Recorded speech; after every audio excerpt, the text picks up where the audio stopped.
War arrives as a sound. It is the shattering of the familiar, the percussive symphony of destruction. It is the roar of engines, the shriek of steel, the deafening finality of an explosion. It is a language of pure force, designed to overwhelm the senses, to break the spirit, to erase the individual and replace him with the cold arithmetic of the collective. It is the loudest noise the world can make. But beneath that terrible noise, there has always been another sound, a sound of profound and stubborn quiet. It is the whisper of graphite on a page, the gentle, rhythmic scratching of a steel nib across a flimsy sheet of paper. It is the sound of a human soul refusing to be silenced.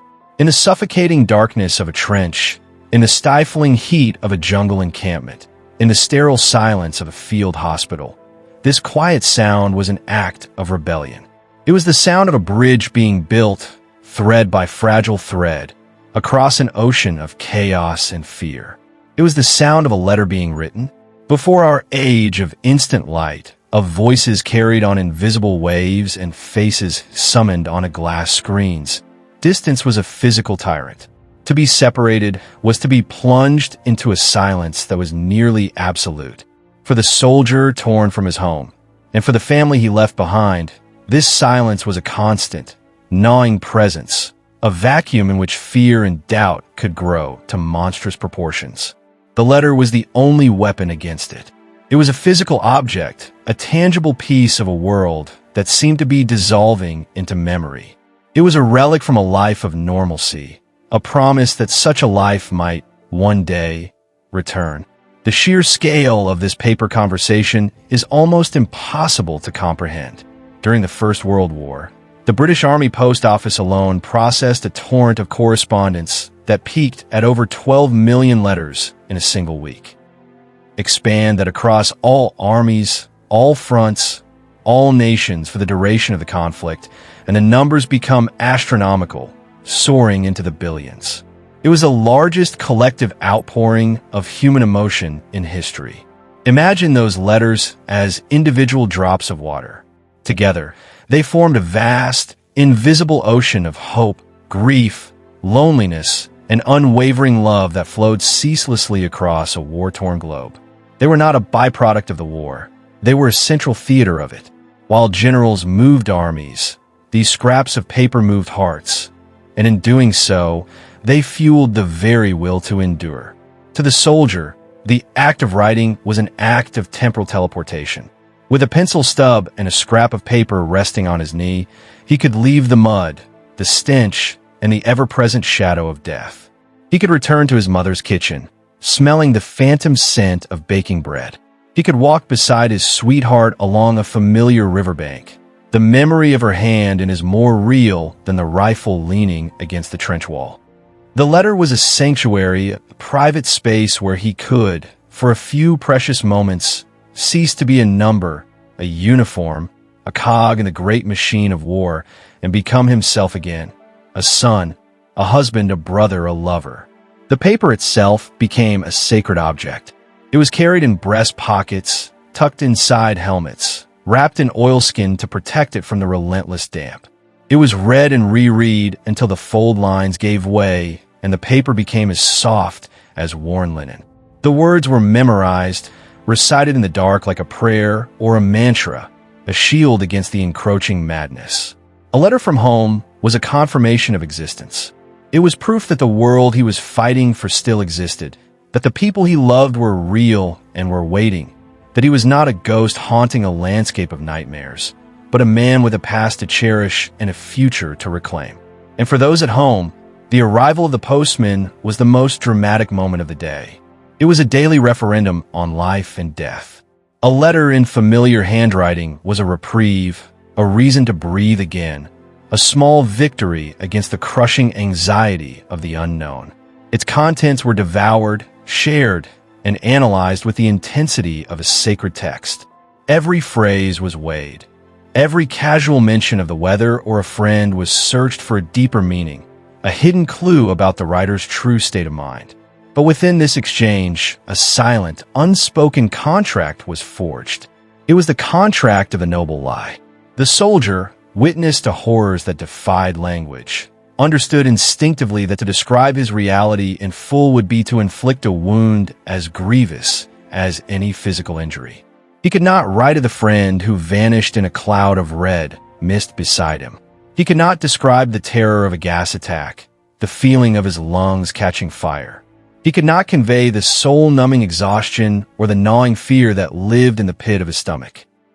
So, he became a poet of omission, a storyteller who built a world for his loved ones out of what he left unsaid. He wrote of the camaraderie. He wrote of the surprisingly decent food, even if he was chewing on hardtack. He wrote of the French countryside, calling it beautiful even if he had only seen it through a periscope over a parapet of sandbags. He filled his pages with questions about home. Had the harvest been good? Was his younger sister enjoying school? Did the dog still sleep at the foot of his bed? These questions were more than just small talk. They were anchors cast back into the world of the living. They were a way of saying, asterisk, remember me. Keep my place for me. I'm still part of this life. Asterisk. And the family, in turn, accepted this edited reality. They became willing accomplices in the fiction. They knew, on some level, that the cheerful tone was a performance, that the casual anecdotes were a carefully constructed dam holding back a flood of terror. But they clung to it because the alternative was unbearable. They chose to believe in the soldier of the letters, brave, resilient, and in good spirits, because believing in him was the only way they could endure the waiting. This shared illusion, this conspiracy of love and protection, was woven from ink and paper, a fragile tapestry stretched across the abyss of war. It was this bridge of whispers, this shared language of hope, that allowed millions of people on both sides of the chasm to survive, not just physically, but emotionally intact. The history of war is written in blood and steel, but its human heart is preserved in the fading ink of these paper bridges. Every letter written from the battlefield was a vessel of the most intimate human feeling.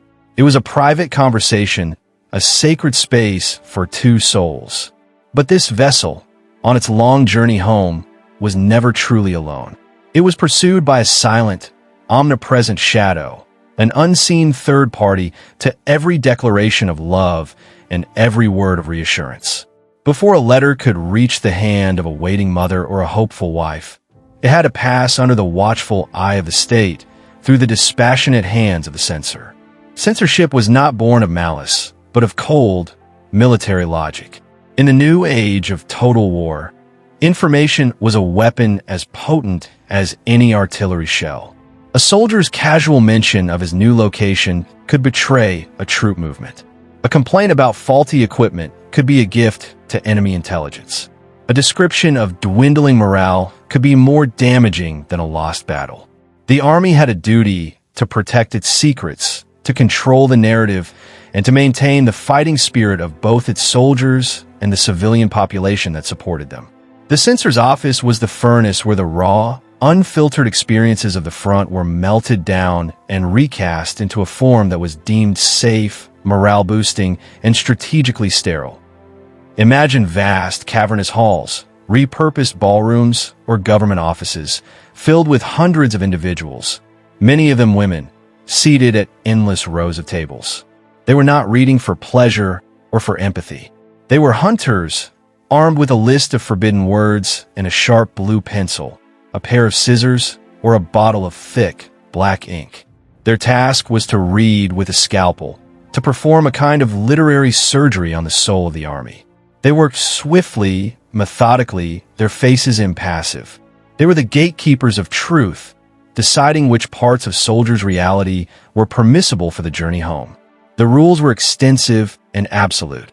No place names, no unit numbers, no mention of casualties, either one's own or the enemy's.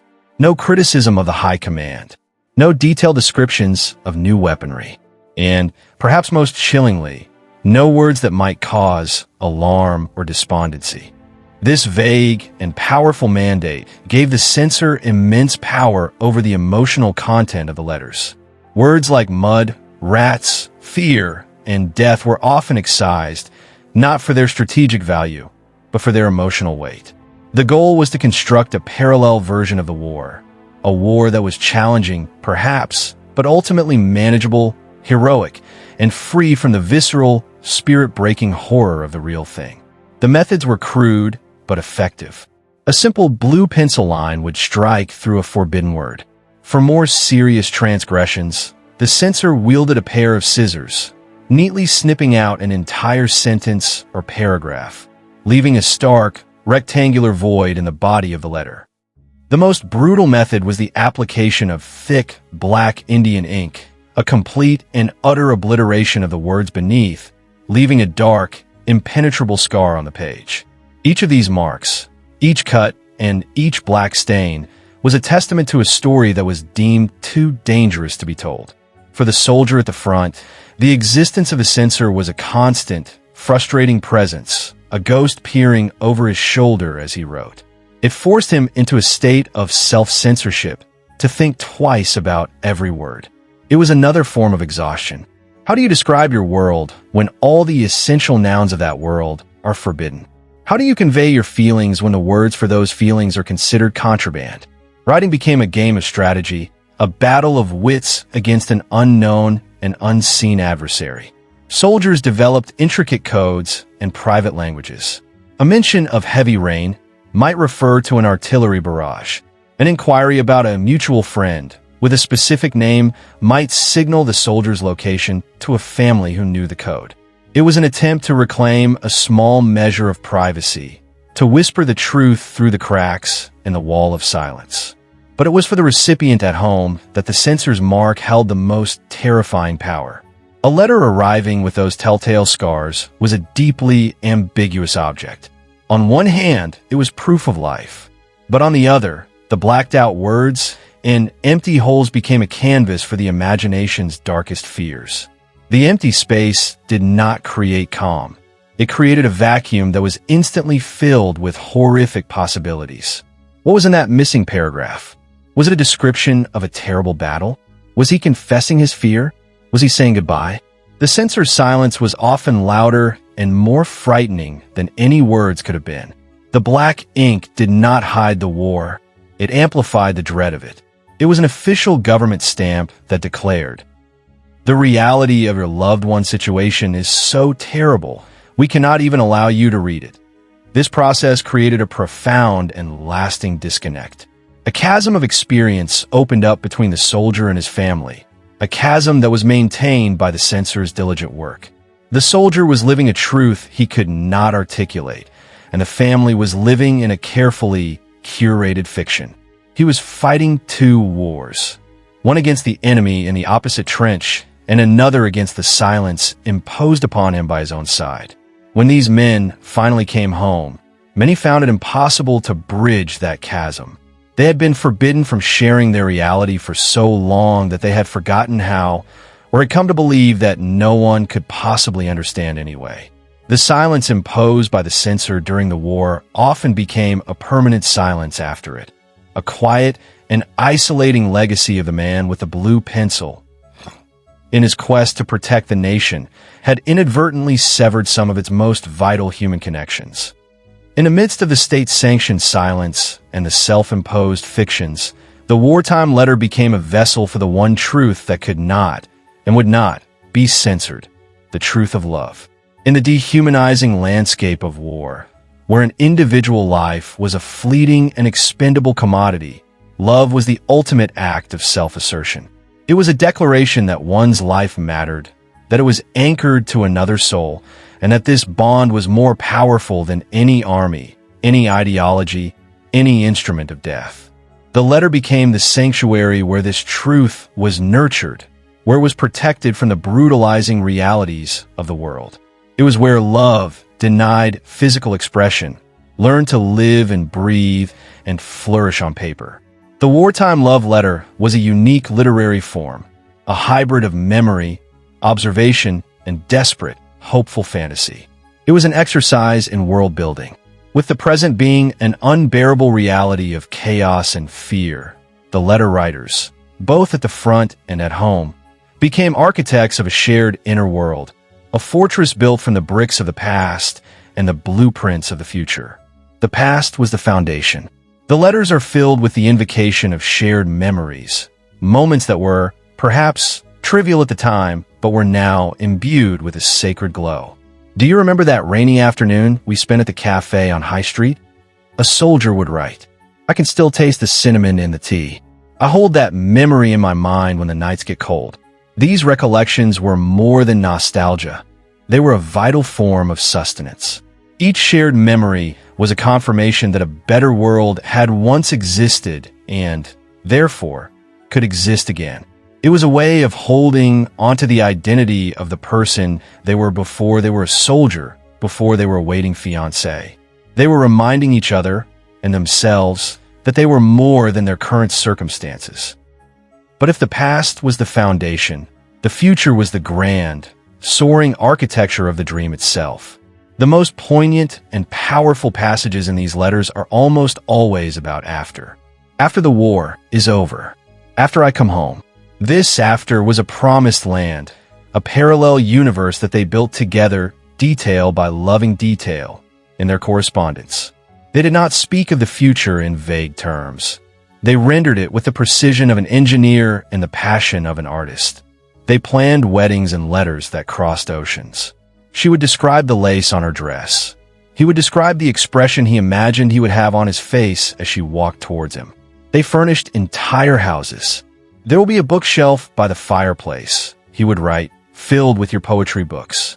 And a big, comfortable armchair for me, right next to it," she would reply. "And we'll have blue curtains in the bedroom, the color of the sea where you proposed."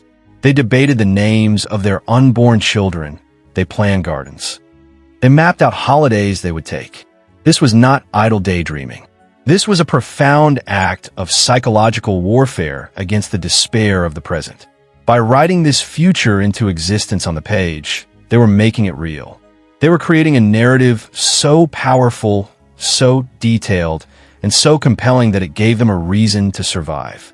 The soldier in the trench was not just fighting for his country. He was fighting for the blue curtains in the bedroom, for the chance to name his firstborn son, for the feel of that comfortable armchair. This shared, imagined future was a talisman, a protective charm. It was a declaration to fate that he could not possibly die, because he had an appointment to keep in a life he had already so carefully and lovingly constructed. The physicality of the letter became a substitute for the physicality of the lover. The page itself was a proxy for the body. The paper was touched by his hands. It had rested on his knee. It had been warmed by his breath. For the recipient, holding the letter was the closest she could come to holding him. Women would kiss their letters, leaving the ghost of their presence on the page. They would spray them with a hint of their perfume, a scent that, when the envelope was opened a world away, could momentarily erase the stench of mud and cordite and transport the soldier back home. They enclosed tokens, a lock of hair, a pressed flower from the garden, a photograph that would be stared at until its image was burned onto the mind's eye. These letters carried a physical intimacy that was charged with a desperate, unfulfilled longing. The words themselves, unconstrained by the watchful eyes of society, often reached a level of passion and raw honesty that might have been impossible in person. They spoke of a longing for touch, for presence, for the simple, profound comfort of another's body. The words had to do the work of hands, of eyes, of lips. They had to bridge the gap, not just of distance, but of physical starvation. In this way, the letter was not just a report on love. It was the very thing that kept love alive and allowed it to grow. It was the soil, the water, and the sun for a relationship that was forced to blossom in the most barren of environments. Through this shared act of creation, of building a detailed and unshakable dream of the future, millions of people found the strength to endure the present. The letter was their private cathedral, the paper was their stone, and the ink was their prayer. And in these cathedrals of hope, they kept the flame of their humanity burning brightly in the face of the darkest night imaginable. Every letter is a conversation, a sequence of call and response that unfolds over time. It is a belief in a shared timeline, an assumption that the person who reads the letter is the same person who received the last one, and that there will be an opportunity for a reply. But war is the great interrupter of timelines. It shatters the predictable rhythms of life and replaces them with the brutal logic of chance. And so, woven into the fabric of this vast correspondence is the thread of the final letter. The conversation cut off mid-sentence, the whisper that receives no reply. There is perhaps no artifact of war more suffused with pathos than the letter that arrives after the telegram. First comes the official messenger, the boy on the bicycle, or the solemn officer at the door. First comes the cold, clipped language of the state. The Secretary of War regrets to inform you. It is a moment of pure severance, a clean break with the world as it was. The future they had so carefully constructed in their letters is instantly demolished, reduced to rubble. Then, days or even weeks later, the postman arrives on his normal rounds, and he delivers a ghost. It is a letter from a hand that is already dust, a voice speaking from a past that was just days ago, the present. The envelope is blessedly free of the censor's mark. The handwriting is familiar, cheerful, alive. The contents speak of the future, of coming home, of trivial, wonderful things. A soldier writes to his mother, asking for a recipe for apple pie, promising he'll be home to eat it by Christmas. A young husband writes to his wife, describing how he has saved a few shillings to buy a proper ring for her when he returns. To read these words, knowing that the writer would never see Christmas, that the ring would never be bought, is an almost unbearable cruelty. The letter, once a source of life-affirming joy, is transformed into an instrument of torture, a vivid and painful reminder of the exact magnitude of what has been lost. It is the last clear echo of a life that has already been extinguished. Then there is the other final letter, the one found on the soldier himself. Is the letter he was in the process of writing, or the one he had just finished and was waiting to send? When a soldier fell, one of the most sacred duties of his comrades was to retrieve his personal effects. The wallet, the photographs, and above all, the letters. These were the relics of his identity, the proof of the life he lived beyond the uniform. These last letters, often stained with the mud and blood of the battlefield where they were found, are the most honest and unfiltered of all. They were written in the heart of the experience, just moments before it ended. They are often filled not with grand pronouncements, but with the breathtakingly ordinary details of life. A son reminds his father to check the oil in the tractor. A brother teases his sister about her new boyfriend. These mundane details, set against the backdrop of their discovery, are what make them so devastating. They are a testament to the fact that even in the final moments of a life defined by war, the mind is anchored to the small, vital details of home. The letter is a snapshot of a consciousness that did not know it was about to be extinguished. It is a conversation that ends not with a closing signature, but with a sudden, violent silence. Recognizing the finality of their profession, many soldiers, especially before a major battle or a big push, engaged in a remarkable act of emotional foresight. They would write 2 letters. The first was the usual cheerful, optimistic dispatch to be sent immediately. The second was different. On the envelope, they would write instructions to be sent only in the event of my death. This was the farewell letter. To write such a letter is to stand at the edge of your own existence and look back. It is an attempt to have the last word, to shape your own memory, to comfort your family from beyond the grave. In these letters, the noble lie is finally and heartbreakingly set aside. Here, soldiers would speak with a clarity and honesty that was impossible in their regular correspondence. They would confess their fears, express the depth of their love, and try to impart some meaning onto their own sacrifice. "Do not mourn for me," a young man would write to his parents, "for I have died for a cause I believe in. Live your lives to the fullest. Live for me." It is a final act of protection, an attempt to shield their loved ones from the crushing weight of grief by framing their own death as a meaningful and heroic act. These are perhaps the most selfless of all letters, written by young men facing almost certain death, whose final concern was not for their own fate, but for the hearts of those they were leaving behind. And finally, there is the unsent reply. The letter written by a sweetheart, filled with joyful news of an engagement, that is put aside when the knock of the telegram boy comes to the door. The mother's long, chatty letter, full of news of the village, that is left sitting on the mantelpiece, its stamp now useless, its words now addressed to a memory. These unsent letters are silent monuments to the futures that vanished. They are the other half of the interrupted conversation, the unheard reply to the final whisper. Together, they form a vast, silent archive of what might have been, a heartbreaking testament to the fact that in war, every death is not a single loss, but the destruction of an entire, intricate universe of connection, memory, and love. The great wars of the last century have passed from living memory into the pages of history. The men and women who wrote and received these billions of letters are almost all gone. The world they inhabited, a world connected by steamships and railways, by the patient hand of the postman, seems impossibly distant to us now.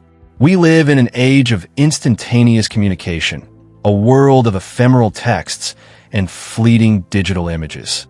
Our connections are constant, immediate, and often weightless. And it is precisely for this reason that the letters from the front now resonate with a power that is more profound than ever before. To hold one of these letters in your hand today is a remarkable experience. It is to hold a physical piece of the past. The paper, fragile and often yellowed to the color of old ivory, is a tangible link to a human hand that held it a century ago. You can see the pressure of the pencil, the way the ink feathered slightly on the cheap paper. You can see the smudges of dirt from the trench, the faint stain of a raindrop, the creases where it was folded and unfolded 100 times. These are not pixels on a screen. They are artifacts imbued with the energy of the person who created them. They collapse time. To read the words of a young soldier from 1916 is not just to learn about him. It is to feel a connection to him, to hear the echo of his voice in the quiet of your own mind. In our archives and museums, and more intimately, in forgotten boxes in the attics and basements of family homes, these letters are waiting. They are the ultimate primary source, the unfiltered voice of history.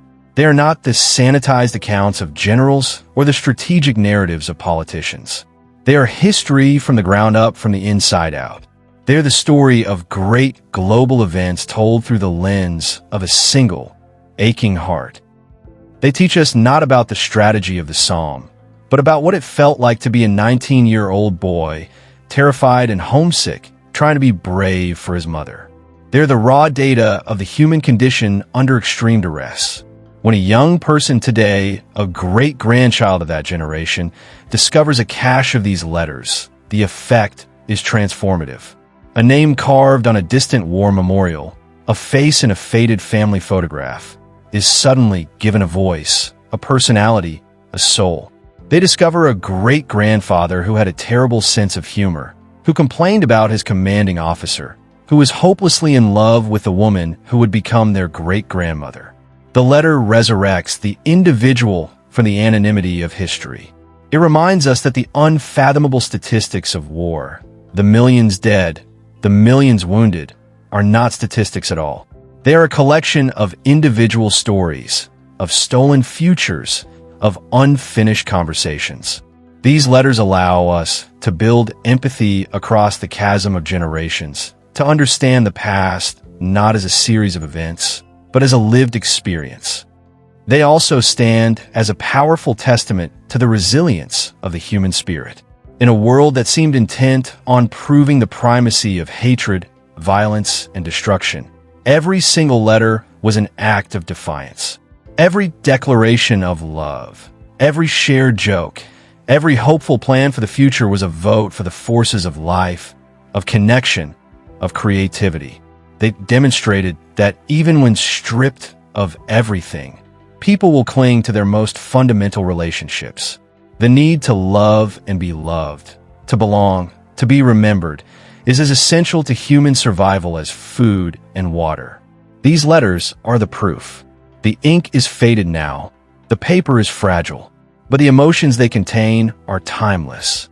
The longing of a soldier for his home, the anxiety of a parent for their child, the passionate bond between two lovers separated by war. These feelings are as real and as powerful today as they were a century ago. They speak to the core of our shared humanity. They remind us that beneath the different uniforms, beneath the opposing flags, beneath the rhetoric of enmity, the landscape of the human heart is remarkably the same. In the end, what remains? The empires for which they fought have crumbled. The technologies they used are obsolete. The grand causes have been debated and re-evaluated by generations of historians. But the whisper of the pen on paper endures. The simple, profound words of a boy writing home to his mother to tell her not to worry, that he is safe, that he loves her, that voice is not lost. It is a quiet but persistent echo, a resonance of ink on paper that has outlasted the roar of the guns. And it is our duty and our privilege to continue to listen.